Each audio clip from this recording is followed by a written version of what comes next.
All right, good morning, and hey, we're starting off right. We already need to blast somebody.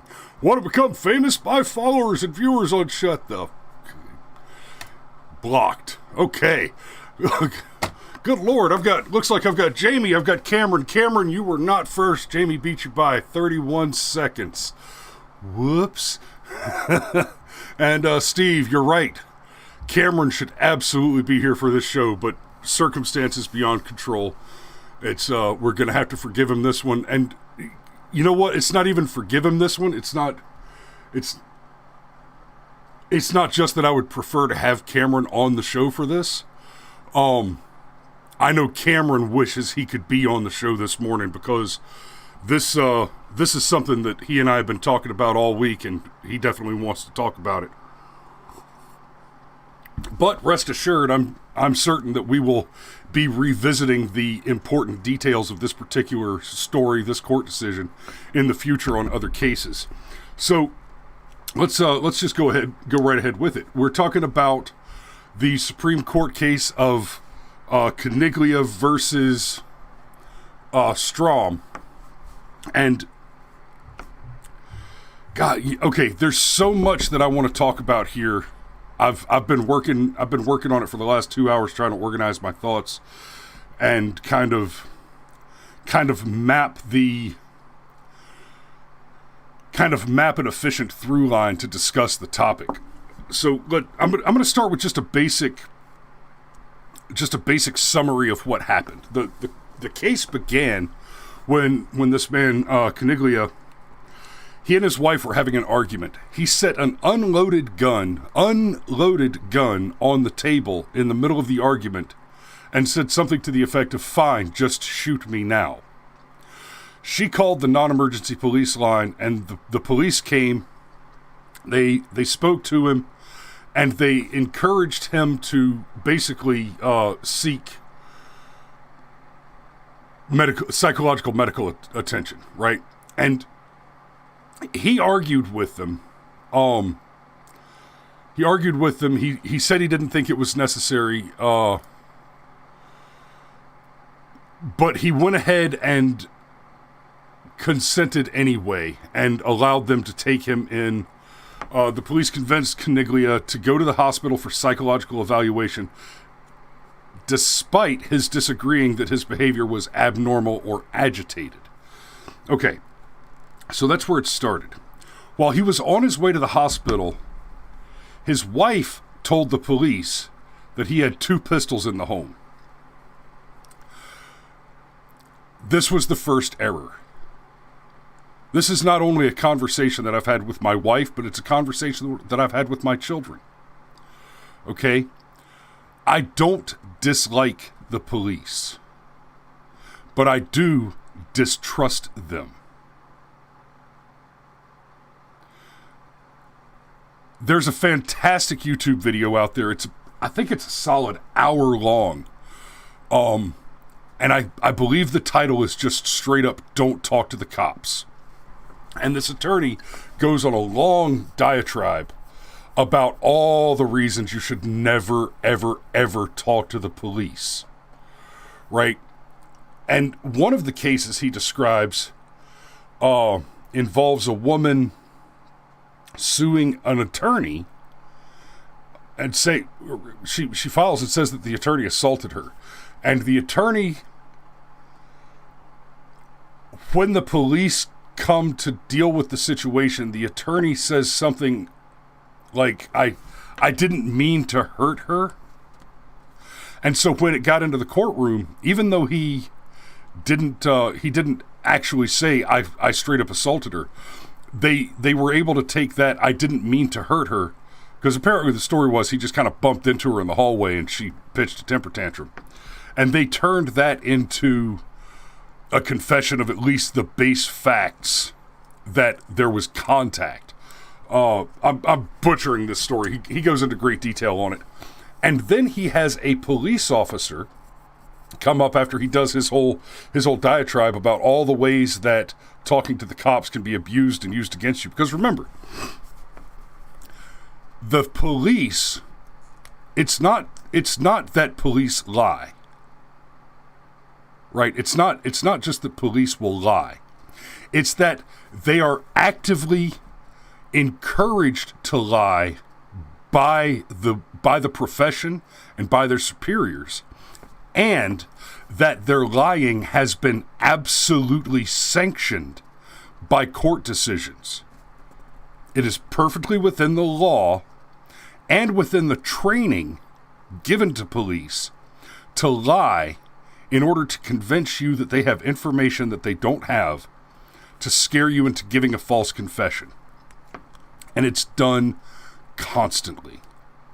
In this case, and just real quick, back to, okay, so the missus made a mistake. She told the police anything, let alone that there are 2 guns in the house.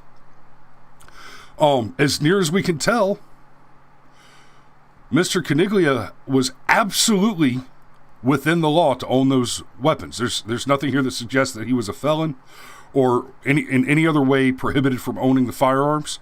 Firearms are in the house. So while he was on his way to the hospital with the other cops for a psychiatric evaluation, which honestly, there's a good argument there that he shouldn't have assented to that. While he's on the way, the wife tells the cops that there are 2 guns in the house, and then the police tell her that en route he has consented to have those firearms confiscated, which was a lie. So the cops go in and they take his guns. This case was decided against unanimously. Right, the police were found against unanimously by the Supreme Court. Absolutely a violation of the Fourth Amendment. Now, this is Firearms Friday. We talk about firearms issues. In this case, there's a firearm involved. There are broader implications for other firearms laws, and we'll get into that in just a minute. But this is a win for the Second Amendment, but more directly, this is a huge win for the Fourth Amendment and something called Community Caretaker Exceptions. We'll get into a little more in just a minute. So basically, the cops lied to this man's wife so that they could steal his guns. And notice I use the word steal. I didn't use the word confiscate. All right, these police officers, they are criminals. I'm very happy that this case was decided the way it was by the Supreme Court. I could be happier about it. But here's the other thing that I want to see. These officers are criminals.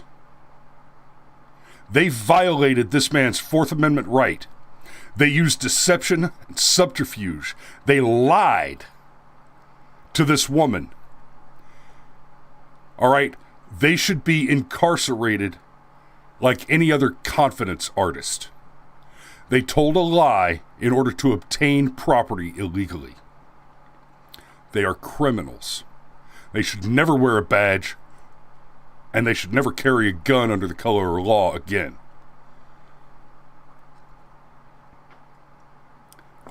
If I had my way, this would be a death penalty offense. 100%. So, let's talk about how the defense argued for the police. They argued that there's this thing called the Community Caretaker Exception to the Fourth Amendment. And that has been soundly defeated by the Supreme Court decision. What the Community Caretaker thing means is it's intended in a very narrow case decision from previously for a situation where a car has been pulled over. Or no, I'm sorry, not pulled over, where there's an emergency. The police are responding to an emergency. The caretaker exception has to do with the police serving the community in a non-criminal law enforcement. And I mean to say the enforcement of criminal law case. So there's an emergency, there's a car accident, and the police arrive on the scene, and while they're tending to the emergency, they see in plain view, without searching, evidence of crime. The caretaker exception, the community caretaker exception, has been argued to give them the right to secure that evidence without seeking a warrant.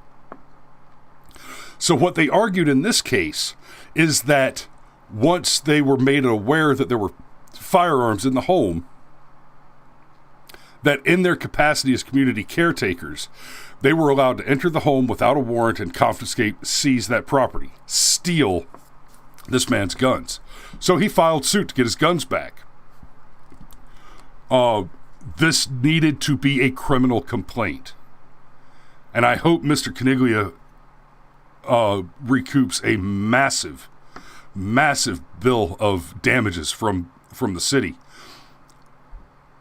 Because it's criminal activity conducted by police officers needs to cause, the ramifications need to harm the entire police department.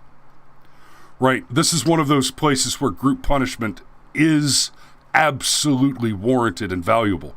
Because if you don't have one cop, you never have one bad cop in a precinct.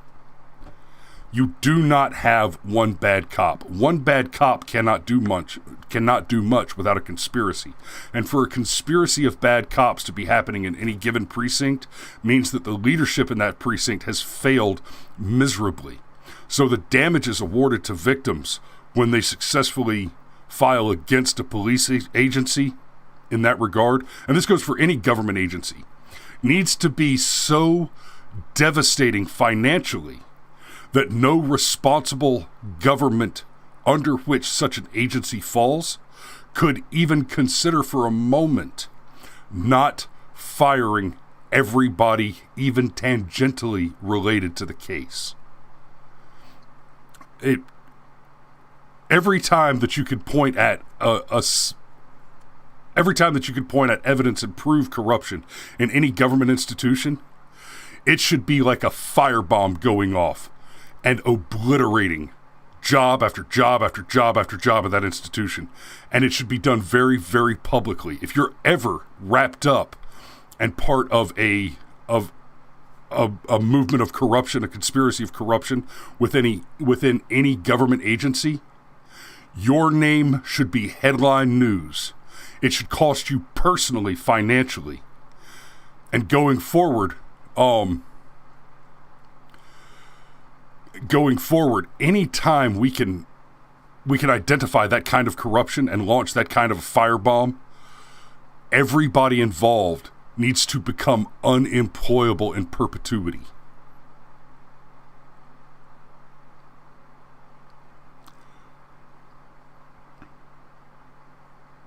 Now, on the community caretaker thing,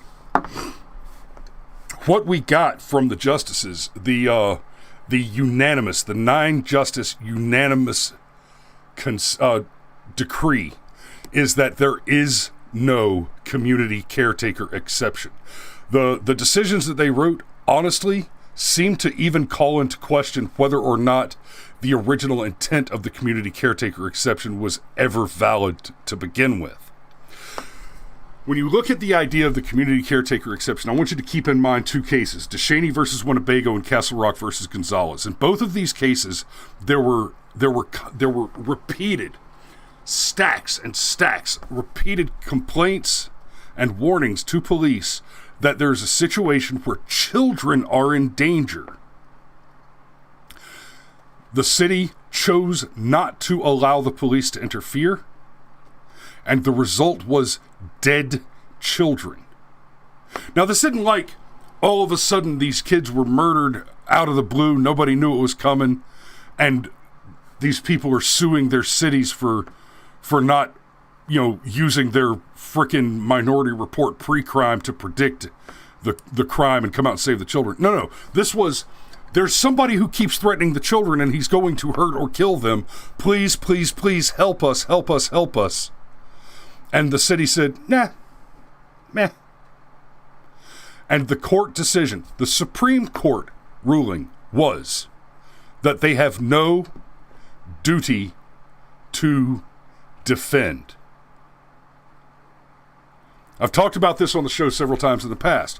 Every time you see a police car that has the words "to protect and serve," you should throw up in your mouth a little bit.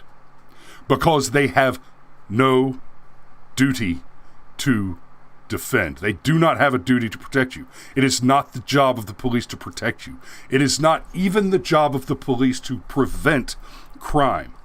At best, the lawful duty, the lawful requirement of a police officer is to investigate, arrest, and prosecute criminals after they have committed the crime.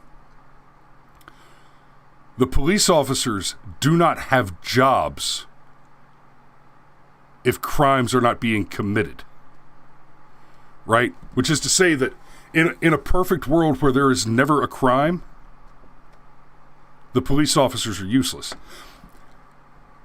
In theory, and what we're taught to believe, is that having the police officers is a deterrent. But look around, guys. This country has been on fire for over a year now. And the police, not only are they doing nothing, they're actively preventing the crime from being interfered with. Take, for example, the Black Lives Matter banner that was painted on the street in New York City. Cuomo funded the painting of that graffiti, which was a crime, and then deployed police officers to guard the location. I don't remember how many it was. It was a dozen or 20 police officers to defend the location, to prevent counter-protesters from hindering the application of the Black Lives Matter banner on a city street in New York City. Okay? Cuomo paid for the defacement, the vandalism of public taxpayer-funded property, and then deployed public taxpayer-funded police to guarantee that the job was done without interference. The criminality here is staggering, and the police have no duty to defend. Now, they're out there demanding that we defund the police, defund the police, defund the police. I am not an abolish the police advocate. I'm not. I still believe that the police are useful. I believe that the idea, the concept of the police is a good one. I believe that having a mechanism by which we can investigate crimes and punish or eliminate criminals, I would prefer eliminate. I'm not a big fan of punishment. I'm not concerned with whether or not a criminal becomes less criminal in the future. I'm concerned that he becomes not criminal in the future. Dead criminals have a 0 rate of recidivism.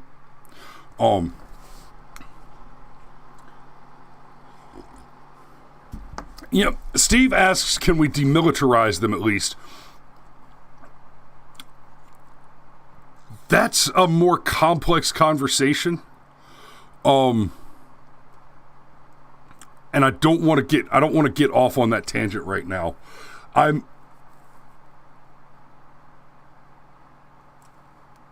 am not hard set for or against the concept of demilitarizing the police, but that is a very complex and nuanced issue.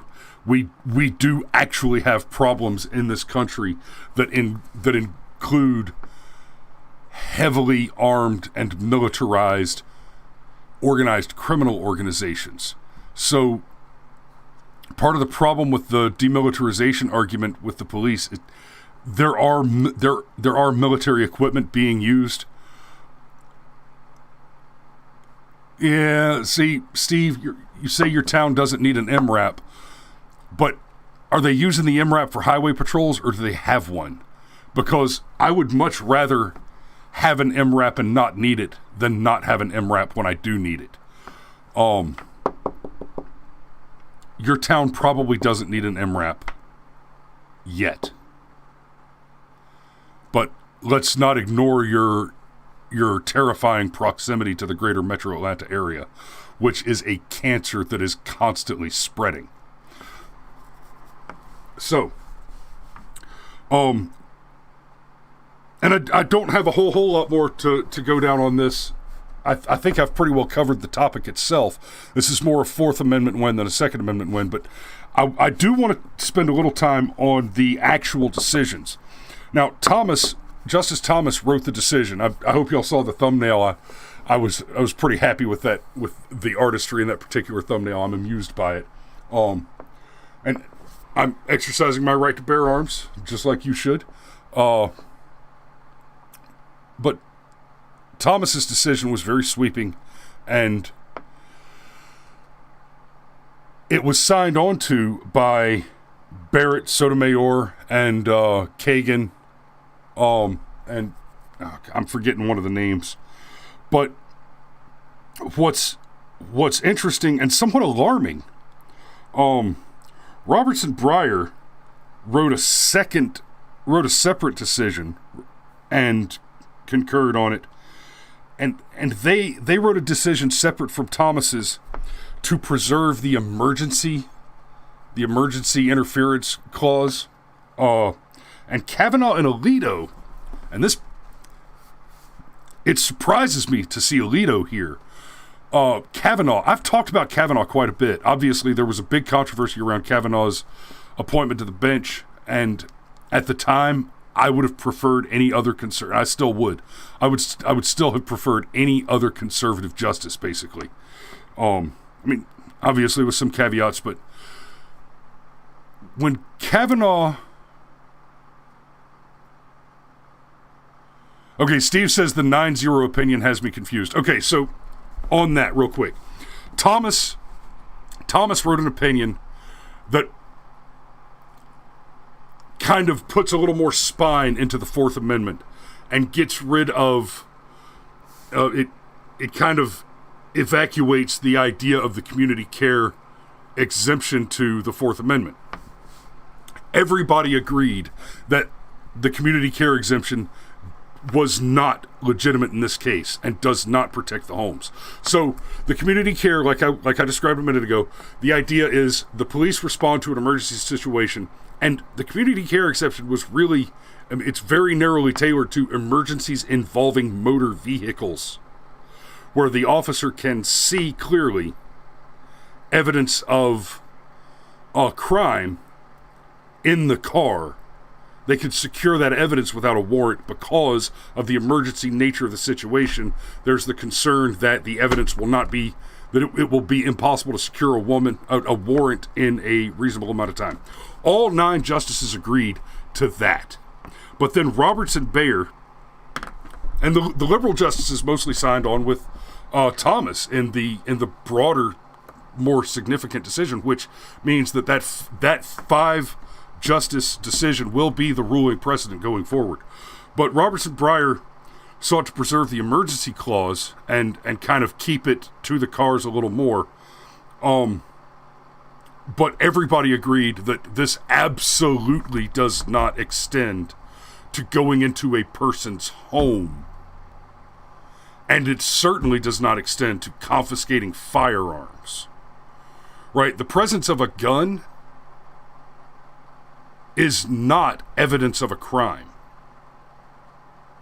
The only time that the presence of a gun could be evidence of a crime is if you've begun investigating a crime that involved the gun, and forensic evidence from that investigation tells you that, well, say you're investigating a murder, and in the course of the investigation you come across a gun that matches the caliber of the murder weapon, then assuming a lot of other evidence tying the owner of the gun to the possibility of being a suspect in the murder, then there's a chance that that gun can be arguably taken as evidence, as it might be the murder weapon. But Kavanaugh, like I said, when Kavanaugh was being confirmed, he made a big deal out of having a lot of women working in his office, and that aggravated me, and that annoyed me, because he's a bigot. See, it'd be one thing if it just happened that a bunch of women applied and they happened to be the best choice for the position. They happened to be the most qualified for the position. it's statistically unlikely that the majority of the people who were the most qualified for a given job are women. That's a near statistical improbability, especially when you're talking about a job in law enforcement, or the judiciary. Because you just don't have nearly as many women going through that educational path as men. It's a preference thing. Right? So there were almost certainly a lot more men than women who applied for the job. And so statistically, for the majority of the best candidates to happen to be women, improbable. Which tells us that he made that decision based on their gender. He made a bigoted decision. He wanted women in there so that he could virtue signal about having hired women.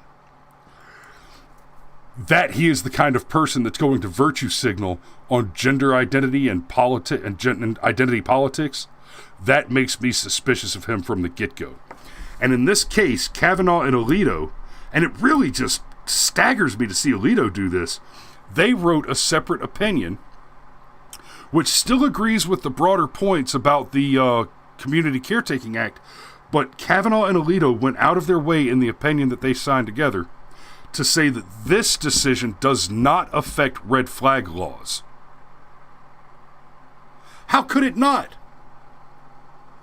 To argue that this decision does not affect red flag laws is to say that red flag laws should be able to be put on the books, and that the red flag laws can make themselves exception to the Fourth Amendment protection to unlawful search and seizure. Right? It staggers me to see Alito on this. With Kavanaugh, this just confirms my previous suspicions that this guy's a sheep in wolf's clothing. I'm very concerned about Kavanaugh going forward after this decision, because he basically just signed on to red flag laws. The decision that Thomas made, the opinion that Thomas wrote, it does not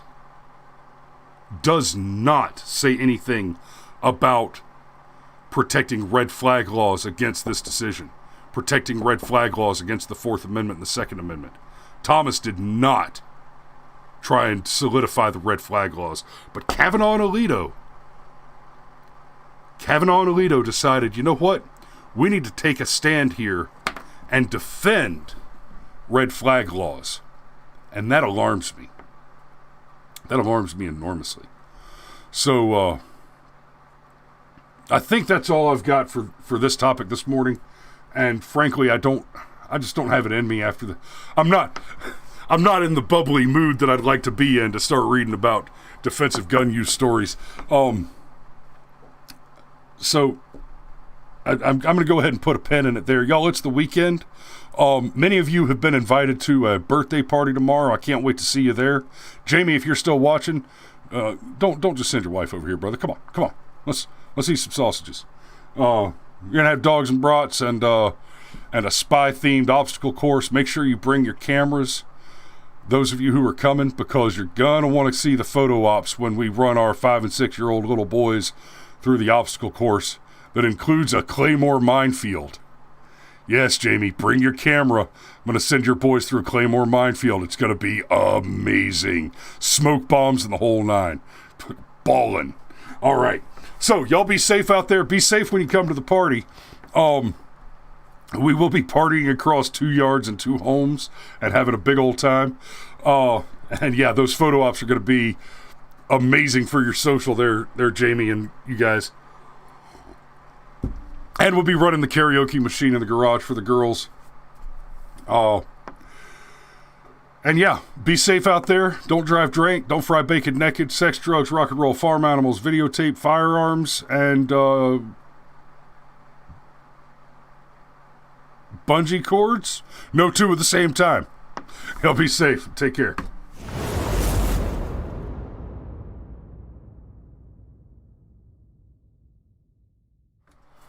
Oh, damn, Matty, I didn't even know you were in there. You should have said something, brother. Hey, if you want to drive up to Atlanta this weekend, I'll send you an address. Come on by and meet the crew. Love you, and we'll see you later.